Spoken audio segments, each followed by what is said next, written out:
Hey guys, so I thought it would be, I don't know, or a nice idea to create my presentation that I did and share it with a wider audience by popping it on YouTube in case you weren't able to come along to our conference. So I'll present this hopefully in the same way that I did at the conference, and I hope you enjoy it. All right, so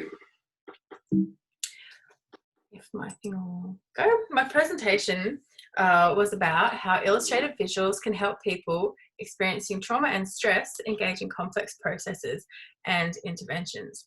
And the whole presentation was done with illustrations which have been done by me, which hopefully make the argument a lot stronger. By the end of the presentation, you'll hopefully see things as I do and understand that visuals are an incredibly powerful tool for social work practice and personal well-being. So, the overarching concept behind the presentation begins with one content person, and something happens to their world and it becomes stressful. This could be through mental illness diagnosis, a series of life tragedies, environmental disaster, and the secondary loss connected to it, navigating the NDIS, or stressful and complex workplace decisions. It really could be anything. But the consequence of that problem is that there is a difficult pathway ahead to get back to some form of order, control, and contentment. But how can drawing-based ideas help? So strap yourselves in, let's find out. So in this presentation, there's a lot of ground that's going to get covered, and it starts with the theory base. And so that's talking about the brain and how the visuals and language work within it. Then I briefly explore trauma and stress. I touch on the visual language and design processes. And from that, I've chosen 3 elements of my research to explore in more depth. And those are growth and understanding with drawing, graphic facilitation, and the visual metaphor. I'll briefly touch on recommendations for practice, but I'll begin with the research method and the relevance for social work.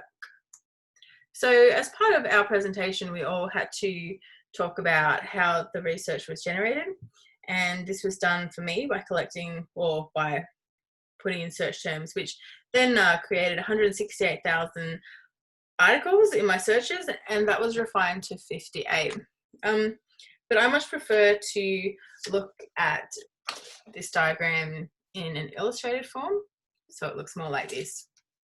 So I had 14 different search terms for my research, and that included terms like visuals, trauma and drawing, journals, group drawing, and metaphor. And the search terms that I used were quite extensive due to a lot of illustrative words having a double entendre. Then those were put through 5 different search engines, and there was criteria filtering, so that was an international scope for 10-year focus, and it went through education, psychology, health, design, and social work fields. That led to 150 abstracts being read, and 58 articles were read in full. It was a thorough process, and it uncovered a lot of very interesting research. But why does this matter to social work? So social work works with a lot of vulnerable people experiencing very difficult life circumstances. The way we relate and communicate is integral in helping people through these times, and quite importantly, the way we present information and the role we have holds a lot of power. Core elements of social work are advocacy, social justice, removing power imbalances, and equity. And we are often working with archaic systems that are difficult to navigate, not only for clients, but for the social workers themselves. So trauma can impact people's ability to engage, and we want people to participate and be invested and involved in processes and interventions, because that allows them the opportunity to take back the reins of their own life. But it is critical how we share information and design the intervention processes we want people to go through, as they can have a huge impact on people's well-being. We also need to consider that the many people we work with may be involuntary. So true agency comes when we create interventions, not just for intervention's sake, but to support a person in a personalised manner to meet their own needs and use the resources they already possess to help them return to a place where they feel in control. So next I'd like to move to talk about the brain. And we all have one, but some of us know we have left and right brain, and that when we are drawing, we're accessing a different part of the brain to when we are talking.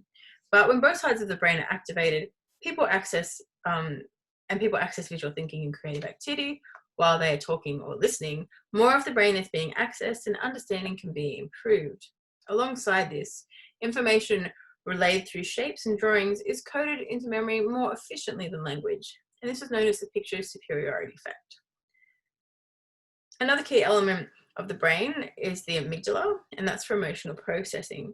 It is said to sit more on the right side of the brain with our creative processes. This is critical as complex processes and stressful events are often strongly linked with our emotions.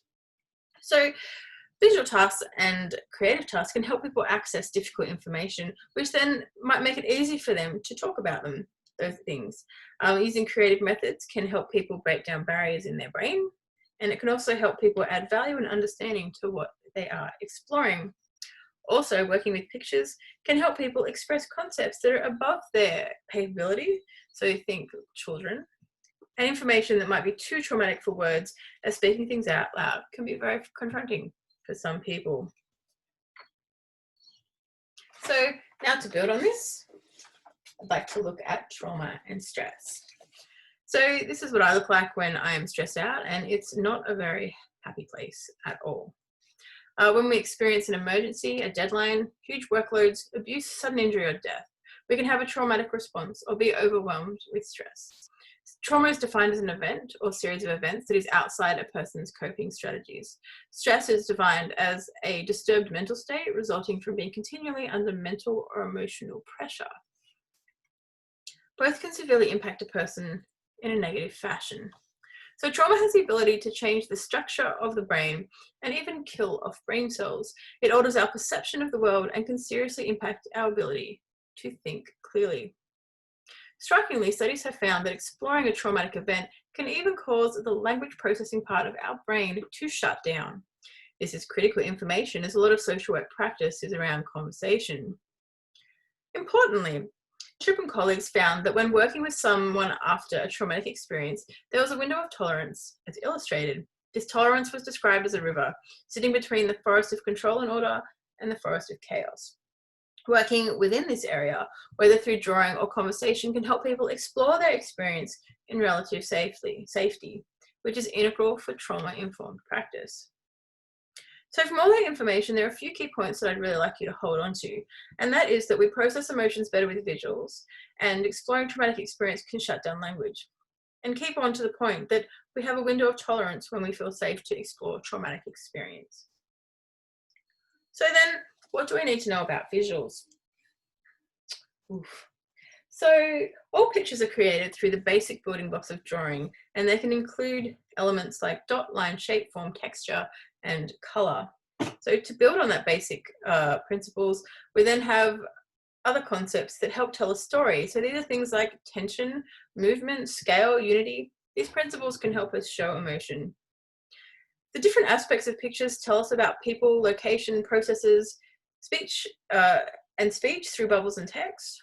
Color and effects can emphasize ideas like motion and feelings. And finally, we have the grammar of visual language. And that's how we design and create layout. So this includes structural elements like the focal image, maybe clustered ideas, ordered notes, the use of diagram, and combining elements to tell a story. All these elements can help a social worker create images that relay emotion and context, as well as help them begin to decode and understand the pictures offered by clients. So looking at this example, knowing the visual language could help a social worker with prompts like, I've noticed the size difference between the two people, or it seems like the character is in a very dark place, all alone. Even observations like, you've drawn a lot of thick black lines. What does that mean to you? Exploring deeper into an image can also include important observations like, did you notice your character has no hands? Understanding images can help social workers explore client-made drawings in a purposeful manner, as well as aid the social worker to their own purposefully designed simple images to use with clients. So then I'd like to move on to design processes. So design processes are another element to build on and can help direct activities based on creative methods. Utilizing of design methods can help people move away from pathologizing problems and look at them through a lens of idea creation. So by nature, design is an exploratory field, meaning that it looks for answers through problem-solving techniques. the difference between this and social work is that social work explores people and their self and change and understanding, advocacy and empowerment, where design is more about functionality, aesthetics, and profit. So I'd like to summarize the basic theoretical points that I've just gone over to help them stick with your brain. And so that's these 5 points. So the first one is that information has power and interventions need to match the needs of the client, that our brains process emotions and information better with pictures and creative tasks, that talking about traumatic experience can cause the language and talking to be impaired, and that visual language can help us to understand how to read and code images with emotional meaning. And finally, that design processes have the potential to move people away from pathologizing the situation. So knowing why visuals are important, we can now move on to how they can be used in practice and the benefits that that will bring.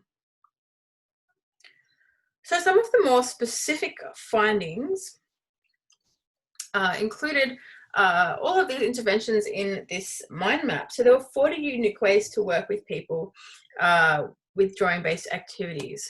And I'll explore these in the 3 key themes. So that's drawing for growth and change, that's the visual metaphor, and graphic facilitation. And I will start with drawing for growth and change. So there was 14 interventions that I found, which are focused on the elements of drawing for growth and change. And those included multiple different items. And there were 3 strong themes that emerged from these interventions. And those were for perspective, so that's self-reflection, learning and growth; for externalizing the thoughts, feelings and ideas that a person is having; and to highlight irrational or unhelpful thought patterns.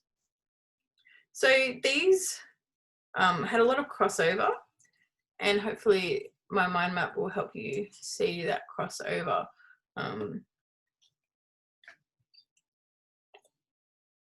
So some of the interventions that were included in practice were visual support meetings, co-drawing with children, storyboarding, drawing emotional responses, and positive psychology art journals. So to help understand my first topic, I want you to think about this phrase. So I'm held captive by my internal dialogue. And I want you to create a visual image in your head of to what that looks like for you. Is it a cage? Is it a monster? Perhaps you're looking at yourself in the mirror. This is the image that me and my son came up with for the internal dialogue. Is it like you? Most likely not. So it's really important to understand, as many of my research papers relayed, that as everybody's experience perspective is different, drawing can help people share that perspective. As we talked about earlier, visuals have the ability to show ideas like scale, the tension between objects, relationships, and details like feeling powerless. They also offer the platform for deeper questioning and exploration through shared understanding that come from client-led images. So another concept that came up repeatedly in my research was externalization. So this is a critical concept, though not limited to visual methodology, as verbalizing difficult thoughts can also help externalize concepts. But with visuals, creating an image creates a concrete, real, out-of-the-head phenomenon that aids a person in seeing themselves as separate from the problem. People can then talk about being in a relationship with the problem rather than being the problem themselves. Externalizing aids a person in reducing the burden of carrying the issue and can help them analyze a situation and critically reflect on their experiences without it becoming too confrontational. The third concept that I wanted to talk about was drawing, highlighting irrational and unhelpful thought patterns. So unlike using concepts like storyboarding and progressive imagery can help someone express their experiences, and a social worker can then explore the meaning and functionality of their situation. So having a drawing can help identify key areas where issues may lie and unhelpful thought patterns stem from. This enables the skilled professional to work with the person to find more helpful thought processes or different direction and perspectives of their issue. Hopefully this is demonstrated in the simple cartoon. So what I would like to do now is move on from drawing for growth and change and look at the visual metaphor. So there was a lot of research findings around metaphors, and metaphors are a unique language tool that allow people to express complex ideas and ideas through two or more unrelated notions. This is being built on across fields through the creation of the visual metaphor, which takes abstract thoughts and invisible mental concepts and turns them into concrete ideas that it can express a massive amount of information that was otherwise potentially misunderstood or too difficult to express through literal language. So not only do metaphors allow for abstract ideas to become concrete, but they also allow the space to share complex experience with relative ease, create mutuality in experience, and create intimacy between the person and the listener. This was shown through my research with people experiencing mental illness. So metaphor allowed the people to share complex ideas that was otherwise would be suppressed. A striking finding was that people going through psychosis often shut down as expressing the feelings and emotions are too complex and misunderstood. Through the use of metaphor, ideas were able to be explored in a less confrontational manner, and meaning and experience was relayed with relative ease. So in another study, a client was able to work through their anger issues by taking on metaphorical ideas. This enabled them to have a solution-focused approach, seeing their anger as individual explosions that they were learning to control. These findings are critical for social work practice, as understanding metaphor and using visual metaphors can allow for easily shared experience and diffuse difficult change mechanisms to reconstruct and reframe them to purposeful positives for client-led growth and change. It can move ideas from problem-focused to solution finding. So one humbling metaphor that was brought to my attention during this research was how metaphor is used in grief and loss. Danny Nugas, the senior social worker at Forensic Medicine in Newcastle, told the story of a woman that had multiple recent losses, and she felt like her life was a raging bushfire, consuming everything in its path. Danny then expressed that, working with the metaphor, she identified that she felt like a strong oak tree left in the ashes. She didn't know how to move forward. The notion of post-traumatic growth aligned with this metaphor and was utilized to help her create and see a future through skilled conversation and building on the rich abstract thought of how Forrest returns to life after such a tragedy. This humbling realization highlights the opportunity and potential for illustration and drawing visual metaphors to aid people in going through complex and traumatic experience. It offers a space to give hope, to share story, and to find a pathway out of difficult experience. So the final theme that I would like to go through in this presentation is graphic facilitation. So graphic facilitation is a growing field that explores the notion of live drawing to help people have common ground, share ideas, create group memory, find solutions, see strategy, make invisible ideas visible, to synthesize experience, thought, and data, to plan and work collaboratively, to learn and train, and to widen the scope of understanding through big picture thinking. It is a huge potential for a multitude of social work practices. So the concept behind graphic facilitation draws on the idea of the picture superiority effect, which understands that when information is translated into shapes, it is more efficiently coded into memory, which is more advantageous than verbal coding. It focuses on live drawing with quick, simple drawings that emphasize the essential, breaking down complex to core meaning, and subsequently developing understanding to help articulate solutions. So typically in graphic facilitation, the illustrator takes on a deep reflective listening role, synthesizing what they hear rather than analyzing or questioning the content. Creating well-constructed imagery through this form of visual communication has the ability to create heightened appeal and increased comprehension and retention. As with other methods of drawing, it is about making the invisible visible and externalizing the issues to a tangible image through interpreting, bridging, recording, and connecting. This allows for ideas and concepts to be built on, explored, clarified, and refined. So in practice, graphic facilitation can be used to help people in small groups with discussions and with imagery that will help them illustrate processes they need to go through. It can be used in visual mind mapping with people who struggle with conversation and text-based meetings. It can be used for pathway processing to deconstruct how to move through difficult problems, to expose options, and to track the conversation. And it can be used to create group understanding. So graphic facilitation is also used in education and can help people learn and retain information through the use of well-constructed imagery. So in coming to the end of this presentation, we have covered a lot of ground and it all seems very positive, but where do we need to have caution? So limitations in the research and critical thinking highlights some potential areas where drawings and visuals may be a deterrent or detract from practice. So there were 11 concerns that were found, and these include: 1, the worker and clients would need to be taught these new techniques, and it would take time for them to become comfortable in this different style of practice. 2, images and concepts would need to be age appropriate, and that's developmentally and cognitively. So an important point is that meaning that is portrayed can often be very different from the meaning that is received. Knowing this, the social workers providing the interventions would need to constantly check and clarify that meaning has been translated as needed. The 4th point is that all icons and imagery would need to be culturally sensitive and appropriate. Meaning will vary depending on the context, the time, the group of people, the culture, and the experience of the people that are being involved. Artwork for the interventions or techniques may be triggering of unwanted emotions that may be beyond the capacity for the setting provided for a needed response. This highlights the need to always have the resources present when exploring traumatic and stressful events through drawing-based techniques. The 6th point was a critique of metaphors, and it relayed that the use of metaphors can either augment or trouble our capacity for explanation.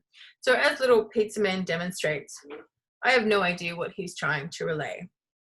So the 7th point is that having a person draw during conversation could be considered impersonal or detract from a person's ability to feel heard. This is a key issue, as connection and safety in social work interactions is pivotal. The 8th point is that people engaging in graphic facilitation would need to have the confidence to speak and share among a group present. This may limit the functionality and usefulness of the practice. Graphic facilitation also might be effective in a group setting, but it could potentially detract from the high level of safety and trust needed to explore traumatic experience. The 10th point is that research relayed that drawing well was not a key skill needed for many of these new techniques, but practitioners may not feel the same confidence and would be less keen to engage in some of the interventions. But just with other skills, drawing is a learned skill that everybody can put time and effort into to actually feel confident in this skill. The 11th point came from one of my few articles from a social work perspective, and it offered a highly critical rhetoric on art practices in social work. The article stated that art is not a magic language that bridges power issues, which opens a conversation to understand that art-based practices are not included in social work to replace other needed and well-functioned methods, but rather as a complement to existing interventions. As promoted as key in the tenets of solution-focused therapy, if it isn't broken, don't fix it.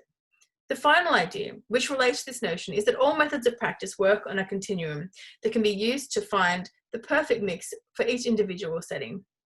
And this is what I will leave you with. So, overall, the research highlighted that there is a huge potential for drawing-based practices in social work, and that indeed there is a lot of intervention ideas that can help people experiencing stress and trauma engage in complex processes with visual, illustrative, and drawing-based interventions. So for this presentation, there are 3 take-home points, and those are: information is power, that drawing-based interventions have the power to change the way we and our clients engage with practice. And the final point is that changing the way we engage has the power to transform the outcome.